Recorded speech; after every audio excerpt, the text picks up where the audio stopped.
Meus irmãos, graças a Deus mais uma vez. Amém. Quero convidá-los a abrir a palavra de Deus na carta de Paulo aos Efésios, capítulo 4. Efésios, capítulo 4. Botei o ventilador para vocês, mas vocês, se estiver ventando muito, só ajustar aí, tá bom? Só tirei de mim. Nós estamos meditando sobre a Igreja do Senhor, uma série que eu estou tentando pregar, com alguns domingos de interrupção, não tem problema. Nós já falamos sobre Efésios capítulo 4, Efésios 4:11. Nós já falamos sobre o que é a igreja. A igreja é o corpo de Cristo, é a lavoura de Deus, é o reino de Deus, é o povo de Deus. Nós já falamos sobre a liderança da igreja, de certa maneira, o poder da igreja, e hoje nós vamos falar sobre o propósito e liderança da igreja. Efésios 4, 11 ao 16. E mais umas 2 ou 3 mensagens encerraremos esse assunto.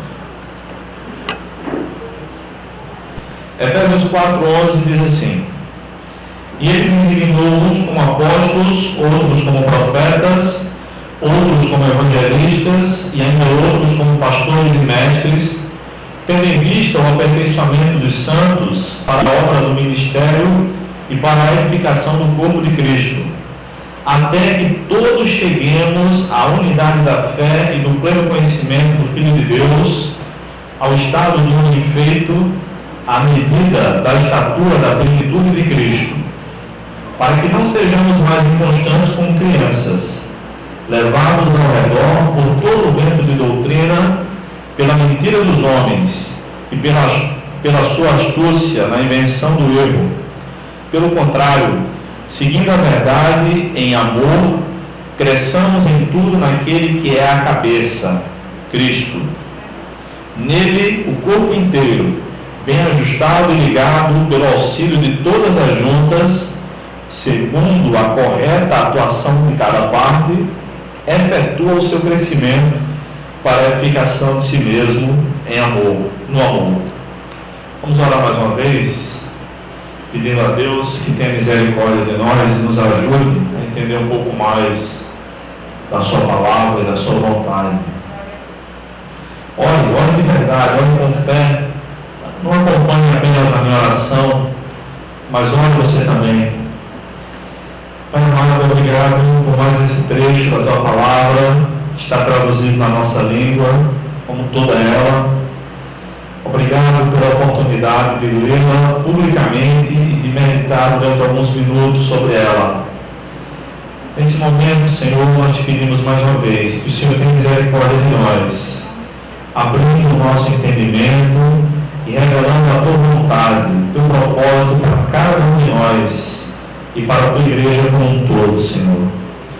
Te pedimos que o Senhor direcione cada um dos crentes desta igreja, aquela atuação que o Senhor deseja de cada um de nós, aquela parte que o Senhor quer que nós façamos com satisfação, com alegria, pelo bem de todo o teu povo, e para a satisfação daqueles, para a nossa satisfação em trabalhar na tua obra, Senhor. Em nome de Jesus. Amém. Não há ninguém mais organizado do que Deus.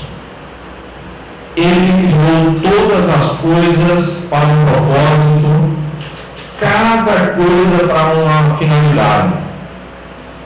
E eu fico maravilhado com as grandezas de Deus, à medida que a ciência vai avançando, por exemplo, e que instrumentos de navegação, conseguem mergulhar cada vez mais profundamente nos oceanos, encontrar plantas e animais que a gente nunca tinha imaginado que existia há 50, 30 anos. Eu fico pensando, para que isso? Para que Deus criou essa plantinha lá a 2 quilômetros de profundidade no oceano, no meio do Oceano Atlântico? Quem é que vai encontrar isso lá? Deus tem um propósito em tudo, até nessas coisas que a gente não conhecia. Ele criou todas as coisas em 6 dias, todo o universo em 6 dias, e no 7º dia ele descansou. Significa que ele parou de criar, né? Porque Deus não cansa, a gente é que cansa. Mas na sua igreja ele também resolveu agir com muita organização. Por exemplo, todas as igrejas que foram plantadas no Novo Testamento possuem mais de um pastor. Semana passada eu expliquei que as palavras pastor, presbítero e bispo têm um sentido equivalente. São palavras do mesmo campo de entendimento. E ele organizou a liderança da igreja cristã visando não privilégios, mas responsabilidades. E a responsabilidade maior da liderança da igreja é a organização da igreja, para que todos os crentes possam exercer as funções relacionadas aos dons que Deus lhes deu. Eu que gosto muito de futebol, vou comparar agora o funcionamento da igreja com o funcionamento de um time de futebol. Às vezes, a igreja está funcionando como um time de futebol. O técnico, a comissão técnica como um todo, está lá no banco de reservas. Está lá o técnico, o auxiliar técnico, que é quem nem sempre dá pitaco, mas escuta as reclamações do técnico. O preparador físico está ali para mandar um atleta se aquecer, se alongar, para possivelmente entrar em campo. Está o médico, o massagista, e hoje em dia tem mais gente, né, envolvido. Mas isso é o basicão. E o time está em campo, está jogando, está correndo, jogando bonito ou feio, mas está lá, 11. E às vezes é mais ou menos assim que a igreja está funcionando. Só que muitas vezes quem está no campo não são necessariamente os atletas, voltando agora os olhos para a igreja, mas a comissão técnica, a liderança do time. E a torcida, junto com os atletas, está na arquibancada, dizendo: vai lá, pastor, vai lá, toca o baixo, vai lá, para a igreja, limpa a igreja, o prédio, o templo, arruma uma caixa de som, um microfone e sai evangelizando. Consiga os folhetos também. E se não conseguir juntar 5 ou 6 pessoas para ajudá-lo na distribuição de folhetos, a culpa é sua. E aí a gente vê uma inversão dos valores, uma inversão do trabalho. Na verdade, o correto seria a igreja toda está em campo, no lugar dos 11 atletas, e a comissão técnica está desempenhando cada um seu papel. Quem será que seria a melhor pessoa para fazer essa função, para cabecear a bola para dentro do gol? Talvez seria melhor o irmão fulano. Quem seria a melhor pessoa para arrumar ali a cozinha, como a gente chama no futebol, a zaga, ali a proteção, a defesa, que ajuda o goleiro? Talvez seja melhor a irmã fulana e a irmã ciclana. E a liderança da igreja deve oferecer essa capacitação não somente para outros líderes, mas para toda a igreja, como nós vamos ver nessa passagem.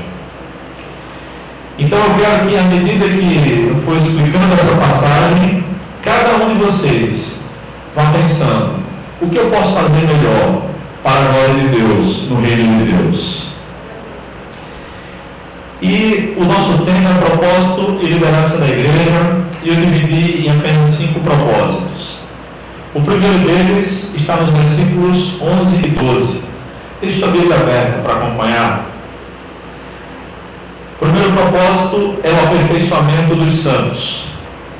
No versículo 11 e no versículo 12, nós lemos: Ele é Deus, designou uns como apóstolos, outros como profetas, outros como evangelistas e outros ainda como pastores e mestres, tendo em vista o aperfeiçoamento dos santos para a obra do serviço ou do ministério e para a edificação do corpo de Cristo. Esse texto é popularmente conhecido como o texto dos dons ministeriais, mas ele não é completo, porque todos os dons são ministeriais, todos os dons são de serviço. A palavra ministro no Novo Testamento é a palavra servo, a palavra diácono, que é a palavra servo, geralmente traduzida como ministro. Por isso, talvez a gente não consegue nem sempre entender o propósito de ministro, ministério, porque no Brasil, um ministro é quem manda. É alguém escalado pelo presidente ou alguém aliado ao presidente da República para mandar em determinado setor, na saúde, na economia, na fazenda e por aí vai, na justiça. Mas na Bíblia, ministro é servo, é aquele que serve. Então, o primeiro propósito da liderança da igreja é capacitar todos os santos, isto é, todos os crentes. Os crentes são aqui chamados de santos, para a obra do serviço e para a edificação do corpo de Cristo. Como é que os santos podem ser capacitados para isso? Fazendo aquilo que eles sabem fazer. Assim como um goleiro não pode ser escalado para ser o atacante do time, a não ser no rachão, como eles chamam, né? Nos treinamentos. O treinamento dos times de futebol sempre tem uns jogos de brincadeira, né? O famoso coletivo. E às vezes o goleiro vai para frente, o atacante vai para o gol, mas no dia do jogo não, é cada um na sua posição. Assim também na igreja. Aquele que canta, deve cantar. Aquele que toca, deve tocar. Aquele que administra, deve administrar. Aqueles que pregam, devem pregar. Aqueles que chegam mais cedo, abrem o templo, ligam os ventiladores, botam as pilhas do microfone para carregar, devem fazer isso. Cada um deve saber qual é o seu papel e exercer o seu papel com alegria, sabendo que nós servimos a Deus como servimos o próximo. Na verdade, Deus não precisa do nosso serviço direto para Ele. Deus é autossuficiente. Deus não precisa que cantemos louvores para Ele. Deus não precisa que ofertemos na igreja para Ele. Deus não precisa que preguemos. A gente prega para Deus, a gente prega para os irmãos. Deus não precisa de nada disso, que a gente ore. Quem precisa de tudo isso é a gente. E assim nós somos edificados. Quando ora, quando outro dirige os louvores, quando alguém deixa tudo limpinho, os ventiladores ligados, e assim por diante, irmãos. Quando aqueles que estão em casa e ninguém vê, oram, intercedem pela igreja, percebem que uma confusão está acontecendo na igreja, e aí a gente ora e Deus resolve. Deus quer isso, que nós sirvamos servindo aos irmãos. E a função da liderança da igreja é capacitar todos, cada um na sua função, para que todos possam servir a Deus. Esse texto fala de cinco ministérios: apóstolos, profetas, evangelistas, pastores e mestres. Eu vou dar uma dica para vocês nunca mais esquecerem os 5 ministérios e citarem eles na sequência. Apóstolo, você pode usar uma mão. Apóstolo, usa o polegar. O dedo polegar é aquele que dá sustentação para a nossa mão. É meio complicado se eu não tivesse o polegar para pegar esse copo aqui, por exemplo. Veja que eu só preciso de 2 dedos para segurar o copo. Esse aqui está maneiro, né? Mas um deles é o polegar. Talvez eu possa pegar nesse microfone e segurá-lo sem o polegar, mas vai ficar esquisito. Ou não está? Assim como o dedo polegar dá sustentação para a mão, os apóstolos deram a sustentação inicial para a doutrina de Cristo. Eles foram os primeiros encarregados de anunciar o Evangelho. Então, ele mesmo deu uns para apóstolos, outros para profetas. O dedo indicador pode ser comparado com o profeta. No Antigo Testamento, o profeta era um profeta de ofício. Alguém que era escolhido por Deus era profeta a vida toda. E o profeta é aquela seta para baixo, é aquele que traz a palavra de Deus, ao contrário do sacerdote, que é a seta para cima, aquele que arrebanha o povo para cultuar a Deus, para se juntar com Deus, para oferecer sacrifícios a Deus. No Novo Testamento, porém, os profetas não são de ofício, mas são pessoas que têm o dom de profecia. E profecia é falar o que Deus mandou dizer. Muito parecido com aquela brincadeira que a gente tinha na infância, né? Seu rei mandou dizer. Só que agora não é mais brincadeira. E não foi qualquer pessoa que mandou, qualquer criança. Foi Deus. Ele mesmo deu uns para apóstolos, outros para profetas, outros para evangelistas. O evangelista pode ser representado pelo dedo maior da nossa mão, porque, humanamente falando, é quem evangeliza que faz a igreja crescer em número. Ele também deu outros para pastores e mestres. E eu quero que vocês prestem atenção ao texto, que há uma diferença. Paulo usa a palavra outros para designar o apóstolo do profeta, o profeta do evangelista e o evangelista do pastor. Mas a palavra outros não aparece para fazer distinção entre o pastor e o mestre.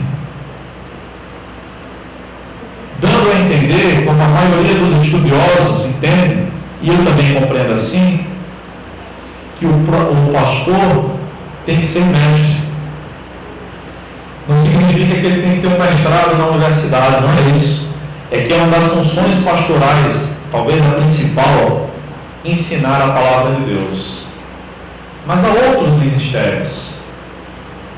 Há outros que eu vou mencionar em outros sermões. Aquele que a gente chama basicamente de diácono. A gente divide na igreja de Nazareno entre mordomos e ecônomos. Os ecônomos são aqueles que cuidam da estrutura física, do dinheiro, do prédio, da tesouraria, do que pode comprar, do que não pode comprar no momento, não vai esperar, do conserto de alguma coisa, do salário pastoral. E os diáconos, que nós chamamos de mordomos, mordomos, são aqueles que cuidam dos outros aspectos litúrgicos, da organização da ceia do Senhor, da distribuição de cestas básicas e outras atividades que vocês conhecem. Então precisa de uma organização para capacitar para proporcionar o aperfeiçoamento dos santos. E glória a Deus por isso. Os apóstolos já não existem mais. Os apóstolos morreram todos no primeiro século. Há alguns irmãos que acreditam que existem apóstolos hoje em dia. Irmãos bem intencionados e irmãos mal intencionados. Por exemplo, o Valdemiro. Ninguém tem dúvidas que o Valdemiro é um falso profeta. Se intitula como apóstolo. Por quê? Porque a igreja de onde ele saiu, o líder, se intitula como bispo. E o outro que saiu de lá também, na mesma época, se intitula como missionário. É o mais humilde de todos, né? Vai nessa que é. Então, para que ele não tem o mesmo título que eles? Valdemiro pensou, não, vou ter um título superior. Mas há outro grupo, chamado de movimento apostólico, que surgiu no finalzinho dos anos 90, na Colômbia. E desse grupo surgiu um movimento que foi terrível para a igreja brasileira, o movimento que ficou conhecido como G12. O problema do G12 não eram os cultos nas casas. O problema do G12 era dizer que aquela era a única e a correta visão de Deus para a igreja no século XXI. Uma coisa é dizer, Deus tem uma visão para a igreja em Tibiri, Deus tem uma visão para a igreja em Mangabeira, Deus tem uma visão para a igreja lá do Litoral Sul. Amém? Assim seja. Outra coisa é dizer, a visão que Deus me deu, essa é a visão correta. Todas as outras estão erradas. Foi isso que o G12 fez. Muita soberba. Eu dei aula na igreja de um desses apóstolos. E o material vinha de fora. Era o material que a gente usava da Assembleia de Deus, muito bom, sinal. E aí tinha lá explicando sobre dons ministeriais e Deus sobre apóstolos. Eu disse, bem, apóstolo já não existe faz 2.000 anos. E aí expliquei por quê. E é claro que eu fui chamado no gabinete para conversar. E foram 40, 60 minutos de conversa. Eu disse, acho que o senhor não vai me convencer, não. Estou vendo que eu não vou convencer o senhor. Ou o senhor me demite, ou a gente toca o barco. Tocamos o barco. Depois eu saí por outra coisa. Eu saí porque eu adoeci. Mas alguns, como o doutor Wilson Shedd, doutora Bárbara Burns, que trabalha na Juvep, minha amiga Bárbara, que está viva aí, vivíssima, com seus 80 e tantos anos, acreditam que há apóstolos hoje em dia sim, mas que eles não são os líderes da igreja, são os missionários. Mas com eles eu também não concordo. Porque os missionários que a Bíblia descreve, aliás, a palavra missionário não é uma palavra bíblica, são os evangelistas. Esses são os plantadores de igreja, não são apóstolos. A igreja cristã não vem chamando tradicionalmente os plantadores de igreja de apóstolos, mas de evangelistas. Billy Graham nunca se chamou de apóstolo, de evangelista. D.L. Moody, que arrebanhou mais de 1 milhão de almas para Cristo, tal como Billy Graham, também se titulava como evangelista. Reinhard Bonk, que prega lá pelos países africanos, 52 países africanos, se intitula como evangelista. Eu acredito que, ao olhar para si o título de apóstolo hoje em dia, é errado. Nós temos a doutrina apostólica na Bíblia, mas ainda temos profetas, temos evangelistas, temos pastores e temos mestres, para a glória de Deus. A gente só precisa ter cuidado com esses profetas. Profetas que têm profecia para todo mundo no culto. É bom abrir sobre isso. As igrejas do Novo Testamento não funcionavam assim. A maior parte do ensinamento bíblico vem pela exposição da palavra, não por uma revelação para todo mundo. Aqui deve ter umas 30 e poucas pessoas hoje. Já imaginou se eu tivesse parasse de pregar e fosse profetizando aí para Miriam, para André, para João, até para nossa irmã que está ali, que eu esqueci o nome, irmã Maria, e aquela fileira lá de irmãos, um por um. É de se desconfiar, não, irmãos? Profecia é algo que ocorre, mas não tão corriqueiramente assim. Deus organizou a sua igreja, primeiro propósito, para o aperfeiçoamento dos santos. Segundo propósito da organização e liderança da igreja é a unidade da fé. A gente lê isso no versículo 13. Até que todos cheguemos à unidade da fé e do pleno conhecimento do Filho de Deus, ao estado de homem feito, à medida da estatura da plenitude de Cristo. Esse é o limite até onde nós devemos crescer.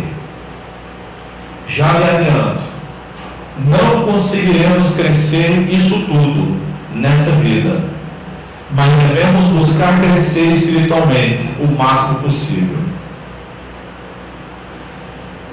Vamos lá. Esse versículo fala os sinônimos de uma mesma coisa, a unidade da fé. Nós não precisamos concordar em relação a tudo.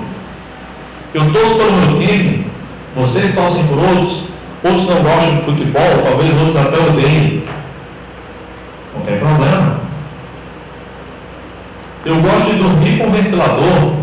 Eu prefiro morar num lugar frio, se eu pudesse escolher, ao calor. Prefiro o frio ao calor. Eu tenho minhas preferências culinárias. Não gosto de comer um monte de coisa. Mas vocês gostam, tem seus pratos principais, seus pratos preferidos. Tem gente que acorda animado. 7 horas da manhã, 6h30, acorda já falando pelos cotovelos. Eu acordo devagarzinho, eu vou acordando ao longo do dia e durmo muito tarde. Outros dormem muito cedo. Não tem problema. O que Deus requer de nós é unidade na fé. Ele quer que pensemos em relação a Ele, a sua igreja, do modo mais semelhante possível. Isto é, quando tivermos que decidir algumas questões aqui na igreja, nós temos que deixar de lado os nossos gostos pessoais para escolher o que for melhor para a igreja. Aqui não é a nossa casa. O pastor não é o dono da igreja. Aliás, o nosso sistema de liderança é um sistema de junta. É um sistema representativo. Há igrejas em que o sistema é chamado de episcopal. Um episcopo ou um líder, um pastor presidente, um bispo, enfim, é quem decide tudo. E os outros, na maioria das vezes, não têm sequer o direito de opinar. E parece que essa não é a visão mais bíblica da coisa. Deus quer que nós tenhamos isso, unidade na fé. Então aqui a gente coloca de lado nossos gostos pessoais, aquilo que a gente organiza na nossa casa, fica na nossa casa, para que seja decidido o melhor para a igreja e para o reino de Deus. Paulo também fala que Deus quer que a gente chegue ao pleno conhecimento do Filho de Deus. E é impossível conhecer plenamente o Filho de Deus sem ler a Bíblia. Não há cristianismo sem Bíblia e sem oração. Se você passa a sua vida a semana toda sem ler a Bíblia, sem orar, você passa a semana toda vivendo como incrédulo. Os incrédulos passam a semana assim. Eles não oram e eles não leem a Bíblia. Aliás, muitos deles oram e leem a Bíblia. Eu fico imaginando, e eu já tenho visto isso há quase 22 anos que estou na igreja. Pessoas que estão na igreja há 10, 15 anos e não saem do canto, não decoraram sequer João 3,16, não sabem evangelizar uma pessoa. Jesus morreu por você, arrependa-se do seu pecado. Se você crer nele agora, você vai ser salvo. Não sabem fazer isso. Com 15 anos frequentando a igreja, escola dominical, culto de doutrina, grupo de jovens, casou, grupo dos homens ou das mulheres, canta no louvor, enfim, e não sabe evangelizar. Aí vem alguém que era bêbado, drogado, assaltante de banco, é salvo por Cristo, vem com todo o amor do mundo, porque foi muito perdoado. E a Bíblia diz que quem muito foi perdoado, muito ama. E essa pessoa chega na igreja, não falta um culto, chega cedo, é outro para sair. Com 6 meses já leu a Bíblia toda. Não para de mandar perguntas para o pastor. Pastor, e essa da Bíblia aqui quer dizer o quê? E vai na livraria, e compra um livro cristão, e compra uma teologia sistemática, e quer fazer um curso bíblico. E com um ano, essa pessoa sabe mais da Bíblia do que aquele que estava na igreja há 15 anos. Porque Deus dá muito a quem busca muito. Não é quem está há muito tempo na igreja, não. Se você busca Deus de todo o coração, se você deseja conhecer de fato o Filho de Deus, Deus se revela. E Deus não tem essa questão de idade, não, irmãos. Uma vez eu estava meditando no Salmo 119, e olha só o que eu achei no Salmo 119, verso 100.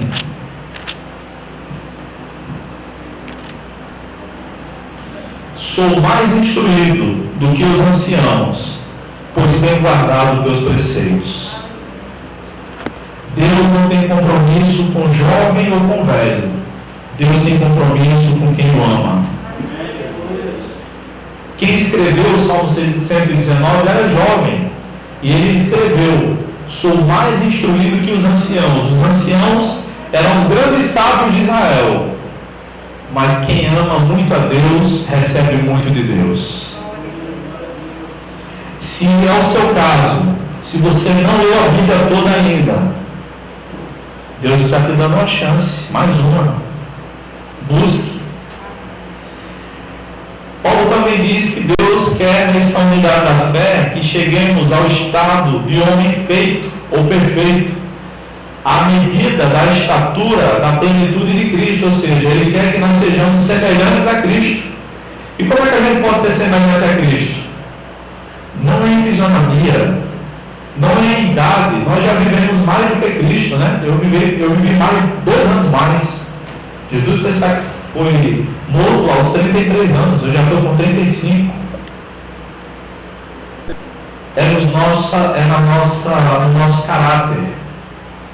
Amar como Cristo amou, perdoar como Cristo perdoou, servir como Cristo serviu, liderar como Ele liderou, discutir por conta da nossa fé como Cristo discutiu. Também tem gente que acha que ser crente é sempre baixar a cabeça para qualquer incrédulo que venha dizer que a Bíblia está errada, que os pastores são ladrões e por aí por voz. Não, eu não vou discutir, pois Jesus discutia. Leia os evangelhos. Ninguém na Bíblia discutiu mais sobre a fé do que Jesus. Ninguém. Às vezes ele discutia com outra pergunta e aí calava os seus adversários. Mas tem outra vez que ele chegou no templo e derrubou as mesas dos cambistas, daqueles que estavam querendo fazer do templo, da casa de Deus, um comércio. Esse é o segundo propósito, a unidade da fé. Se uns buscam a Deus, se leem a Bíblia, se oram, e outros não leem, não oram, não haverá unidade na fé. Aqueles que não leem a Bíblia e que não oram, não vão ter condições de opinar, simplesmente porque não conhecem. Imaginamos que a gente decide estudar um assunto essa semana, esse mês de maio. Imaginemos que nós vamos estudar sobre como as células se multiplicam no corpo humano. Imaginemos, nós não vamos estudar. Amém? Eu não vou.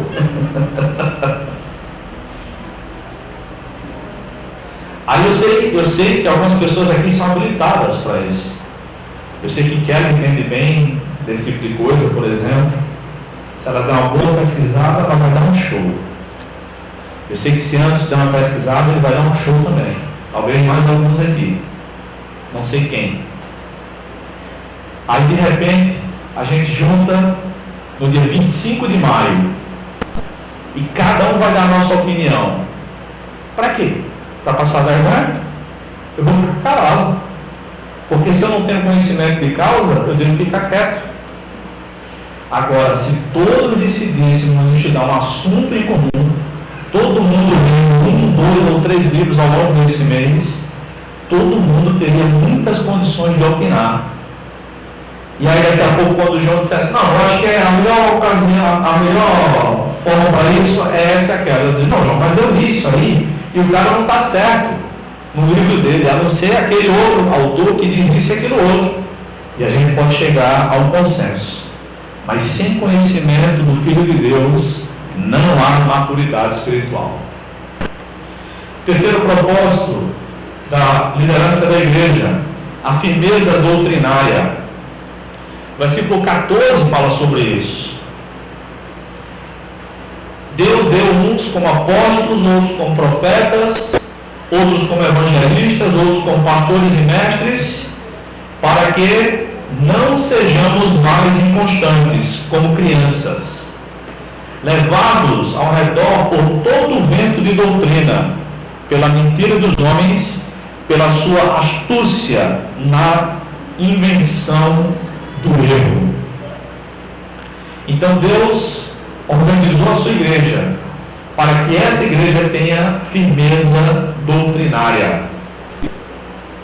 Sabe aquele ditado, onde Deus está, eu gosto, onde se fala sobre Deus é bom?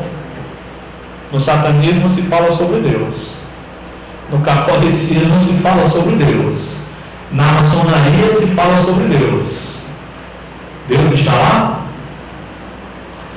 Deus deseja que tenhamos firmeza doutrinária. E o que é isso? É a gente saber os elementos principais da fé cristã. A Bíblia é a palavra de Deus. A fé, aliás, a salvação é pela fé em Cristo, pela graça.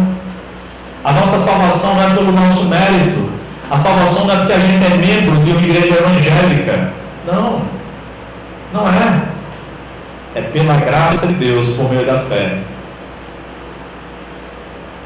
Quem pode tomar a ceia do Senhor? O que é que significa a ceia do Senhor? Quase todo mundo chama Santa Ceia, já viu? Essa expressão Santa Ceia não aparece na Bíblia. Ela é santa, mas não é uma expressão bíblica. Por exemplo, algumas igrejas antigamente, talvez os mais antigos lembrem, colocavam no quadro de avisos da igreja: domingo será culto de Santa Ceia, venha todo vestido de branco. É uma igreja ou o quê? Você quem lembra dessa época? Na tua igreja tem isso não, né? Essas igrejas não, né? Na minha tinha. Deus quer de nós firmeza doutrinária. Quando alguém chegar na escola, na universidade, não vai se desviar. A gente diz que os nossos jovens se desviam na universidade porque estão numa fase de transição. É uma garotada com 18, 19 anos. Mas não é por isso não, irmãos. Isso é uma desculpa fajuta que a gente inventou. Não é por isso não. Com 18, 19 anos, podia vir quente, feia fervendo. Mas podia vir quente mesmo. Eu tinha firmeza doutrinária. Frequentava a escola bíblica, não perdia uma. Culto de doutrina, eu estava em todos. Domingo à noite, estava lá. Às vezes eu ia para a igreja até com febre. Não tinha esses problemas que a gente tem hoje. Mas eu ia. Eu ia porque eu gostava. Eu ia porque eu tinha sede. Os muçulmanos mandam seus filhos para as principais universidades do mundo, nos Estados Unidos, na Inglaterra, na Alemanha, na França. Eles voltam muito mais radicais do que quando saíram dos países árabes. Muito mais. Às vezes a gente diz xiita, né? Mas o grupo xiita não é o mais radical dos muçulmanos. O grupo mais radical são os sunitas. Então eu diria que eles voltam muito mais sunitas. Muito mais radicais do que quando saíram de casa. Com a mesma idade que a nossa garotada entra na Universidade Federal e com 3 meses estão pegando a fé. O que é que falta? É firmeza doutrinária, é o que falta. É porque não conhecem Jesus de fato, pessoalmente, é porque não oram diariamente. Paulo disse: eu sei quem tem crido. Será que a gente sabe também? É isso que falta. O resto é invenção. Pelo contrário, tem grupos na universidade que evangelizam, como a Cruzada Estudantil, que ficou resumida por esse nome CRU. Tem a ABU, tem a Mocidade para Cristo. Pessoas dessa mesma idade que estão ganhando almas para Cristo.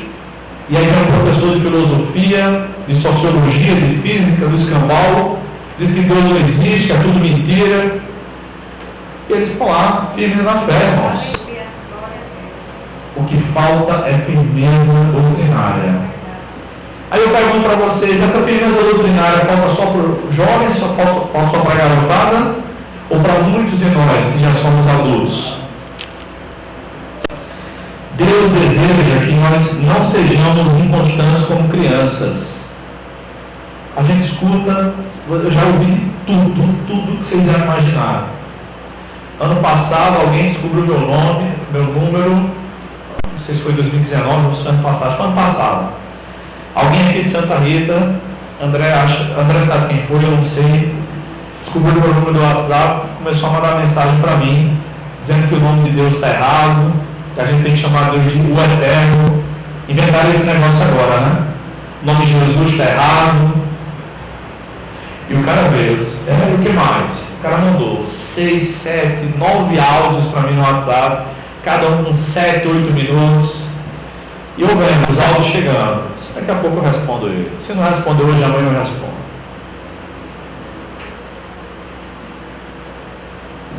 Qual igreja que o irmão participa? Primeira pergunta. Não, todas as igrejas estão corrompidas. Eu disse, entendi. Está todo mundo errado. 2 bilhões de protestantes estão errados no mundo. Mas você, o iluminado do Senhor, está certo. Veja que coisa. Veja que eu estudo a Bíblia com afinco há 20 anos, praticamente todos os dias. Mas você, que é o iluminado do Senhor, é quem está certo. Você agora, no ano 2020, descobriu como é o nome de Deus. Tem gente assim. Comigo não cola, mas com outros cola. Deus não quer que a gente tenha essa inconstância de criança. Está brincando ali um grupo de crianças, daqui a pouco um se chateia, dá uma tapa no outro, arranha, empurra. Daqui a pouco faz amizade de novo. Pelo menos por esse lado é bom. Mas a vida adulta é caracterizada pela constância, pela maturidade. É saber ouvir, saber jogar no lixo o que não presta, saber refutar.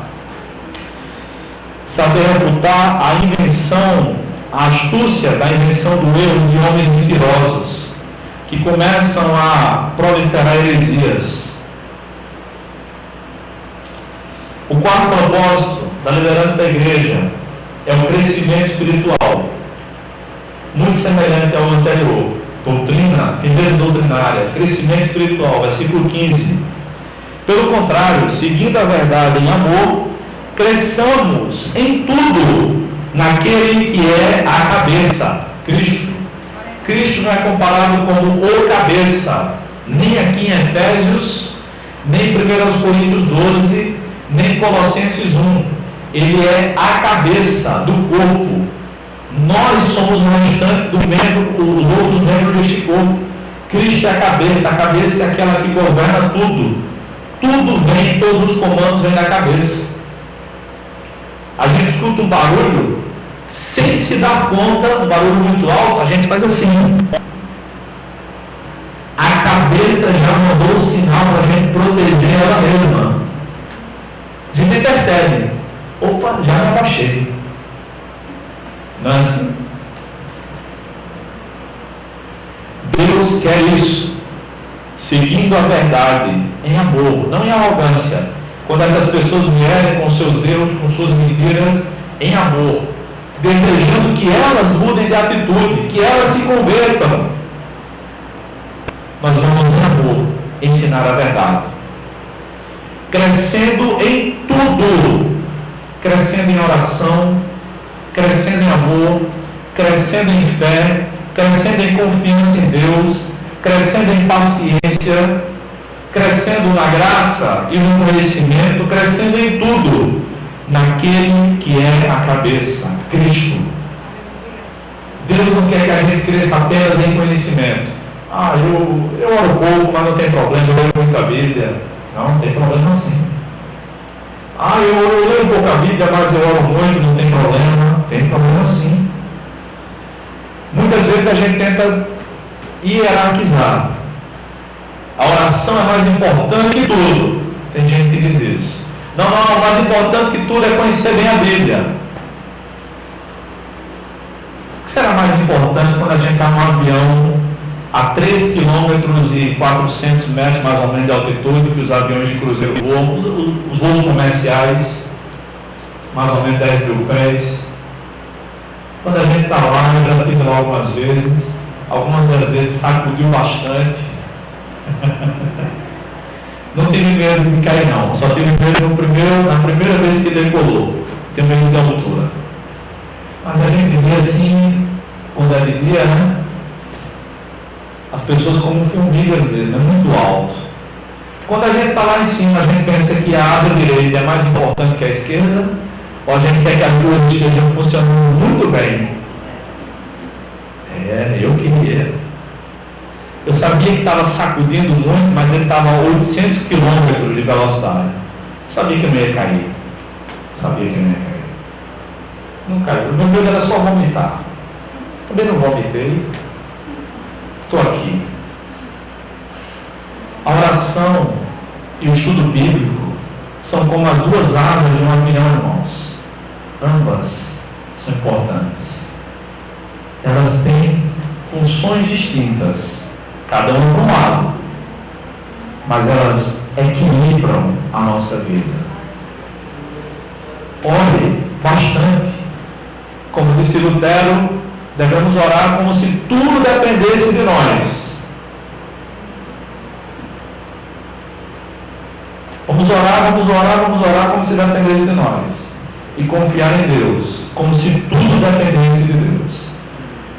No meio do caminho, encontraremos o equilíbrio bíblico.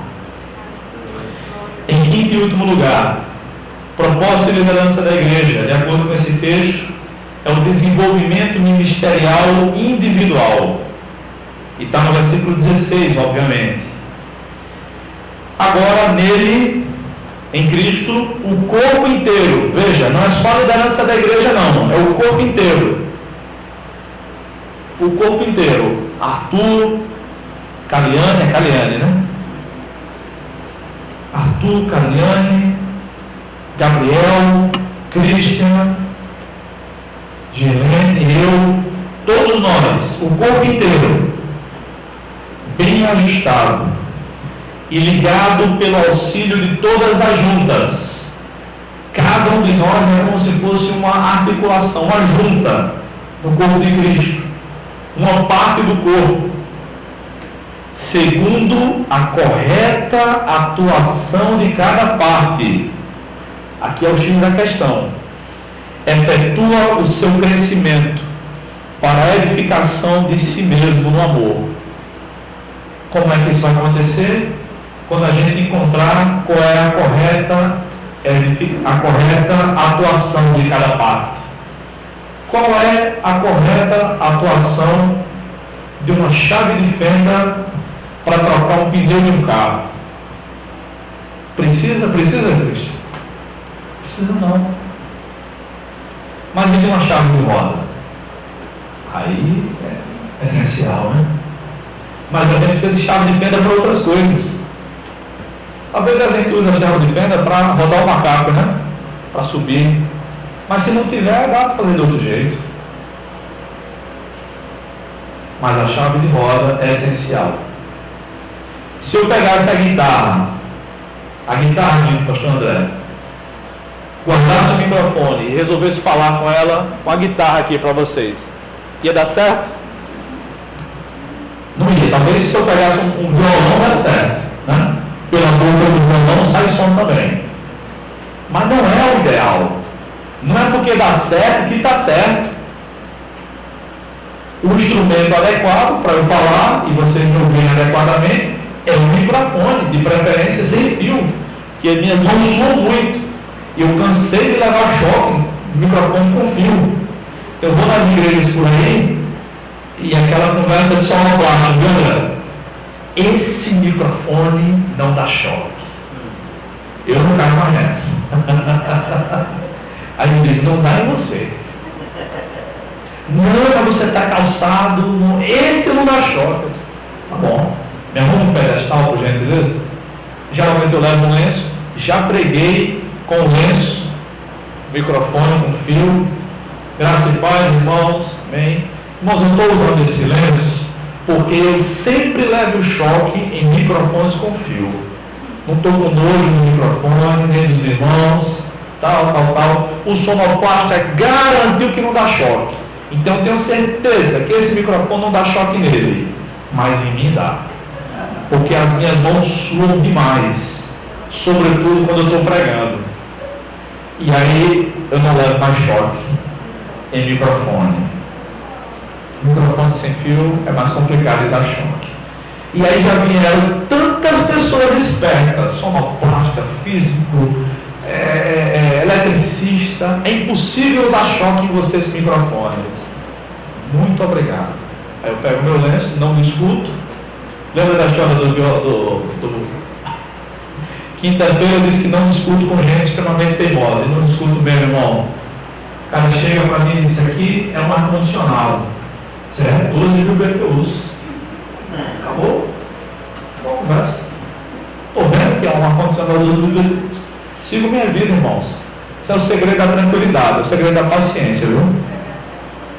Não discuto mais. Aí eu pego meu lenço, boto no microfone com fio, dou meu sermão, minha aula, e a vida que segue.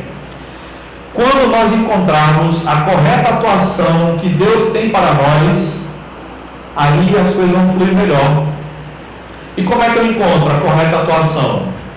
É muito simples. É mais simples do que você pode imaginar. O que é que você gostaria de fazer para Deus? Aqui, nesse momento na igreja. Não daqui a 10 anos. Hoje, esse ano, durante esse mês de maio. O que eu sei fazer é chegar cedo, ligar o som. Chegue cedo, liga o som. O que eu sei fazer é orar pela igreja. Eu oro de madrugada. Só Deus vê. Melhor ainda, a sua recompensa será maior. Quanto menos pessoas verem o seu trabalho, maior será a sua recompensa. A minha vai ser pequena, porque todo mundo vê o que eu faço. A minha vai ser pequena. Mas você que ora pela igreja, não fala para ninguém, só fala com Deus, aí a sua recompensa vai ser bem maior. Aí eu posso ofertar mais. Eu estou vendo que tem um negócio que tem que comprar, eu não vou falar para ninguém, vou chegar e vou comprar. Se você chegar na igreja e ver um lápis com uma caneta caída no chão ali, não chegue reclamando não, já derrubaram outra caneta aqui, ou ovo para derrubar a caneta. Não, irmão, apanhe, bota aqui, por aqui, daqui a pouco vai aparecer o dono. Tá bom? Quando a gente encontra a nossa correta atuação no corpo de Cristo, o texto diz que assim acontece o crescimento para a edificação de si mesmo no amor. Esse é o propósito. Então, quando Deus lhe dirigir para algo, faça. Faça de todo o coração, e Ele mesmo lhe recompensará. Voltando para aquela comparação que eu fiz no início com o time de futebol. Um dia, aquele time de futebol que estava só na torcida, dizendo: vai lá, pastor, vai lá, ecônomo, vai lá, mordomo, vai lá, tesoureiro, vai lá, secretária, trabalha, joga lá. Um dia aquele time decidiu entrar em campo. E aí o que estava no banco de reservas, a liderança da igreja, viu quem era melhor para cada posição e convidou: será que você não gostaria de fazer isso? Não, eu não gostaria, porque eu não sei fazer, mas eu gostaria de fazer aquilo. Então faça. Então vai lá. Faz aquilo que Deus colocou no teu coração, e o teu trabalho vai prosperar. Nem todos foram chamados para pregar aqui na frente. Nem todos foram chamados para limpar a igreja. Nem todos foram chamados para tocar, para cantar, para distribuir cestas básicas, para fazer o sopão, para cuidar das crianças, para dar aula. Eu não sei dar aula para a garotada. Eu nem tenho filho, tenho a menor habilidade com isso. Amo de paixão. Gosto de dar cheiro, evitando, por causa dos nossos tempos. Gosto de brincar com a garotada, de mexer no bom sentido, mas eu não sei dar aula para garotada, no máximo jovens e adultos, de olho. Mas quando a gente encontra aquilo que a gente foi chamado para fazer, aí é uma maravilha. Deus enche o nosso coração de alegria. Que Deus nos abençoe, que Deus tenha misericórdia de nós. Vamos orar mais uma vez. Pai amado, louvado seja o teu nome. Queremos te agradecer pela tua palavra, por esse culto que já estamos perto de findar. Que o Senhor direcione cada um dos teus filhos naquilo que eles foram chamados para fazer. E que eles façam de todo o coração, nós façamos de todo o coração. Deus amado, que o Senhor nos habilite para isso. Em nome de Jesus. Amém.